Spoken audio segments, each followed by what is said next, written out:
السلام علیکم ورحمۃ اللہ وبرکاتہ۔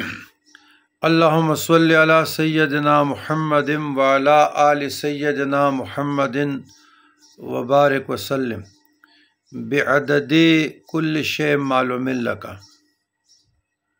عزیزان گرامی،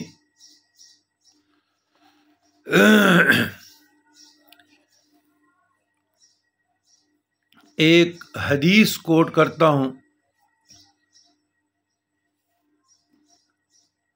حضور علیہ الصلاۃ والسلام نے فرمایا ہے کہ جس نے روزانہ 100 مرتبہ یہ کلمات کہے، رزق کے دروازے اس پہ کھل گئے، قبر کے فتنہ سے محفوظ رہے گا، جنت میں داخل ہوگا، اور دنیا اس کے آگے ذلیل رہے گی، اور اس کے ہر کلمہ سے اللہ تعالیٰ فرشتہ پیدا کرے گا جو اللہ کی تسبیح کریں گے اور اس کے گناہوں کی معافرت کے واسطے دعا کریں گے۔ نمبر 1، رزق کے دروازے کھل جائیں گے۔ نمبر 2، قبر کے فتنے سے امان میں رہے گا۔ نمبر 3، جنت میں داخل ہوگا۔ نمبر 4، دنیا ذلیل رہے گی اس کے سامنے۔ نمبر 5، اس کلمہ سے ایک ذکر پیدا ہوگا جو یعنی فرشتہ جو یہ پڑھیں گے، ابھی میں پڑھ رہا ہوں، اس کے ہر کلمہ سے اللہ تعالیٰ فرشتہ پیدا کرے گا جو اللہ کی تسبیح کریں گے، اور جو پڑھنے والا ہے اس کے گناہوں کی معافرت کے واسطے دعا کریں گے۔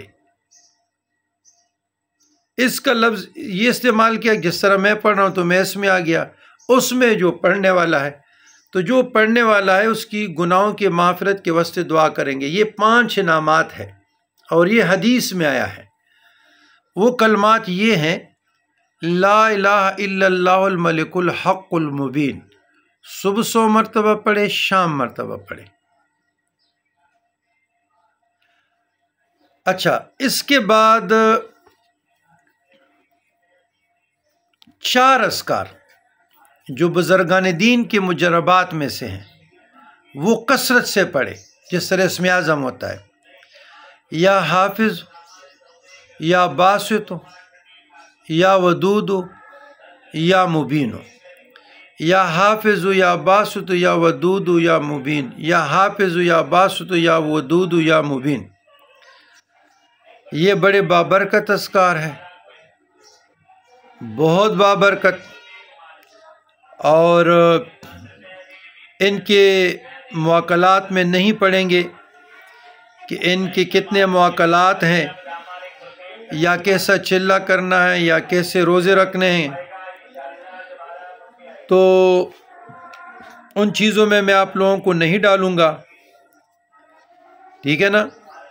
جو بعض لوگ قصے کہانیاں سنا رہے ہیں، خود ان کو موکل کا پتہ نہیں ہے، جن کا پتہ نہیں ہے، کشف کا پتہ نہیں ہے، ہمزاد کا پتہ نہیں ہے، اور لوگوں کو اس آزمائش میں، اس دلدل میں پھنساتے ہیں۔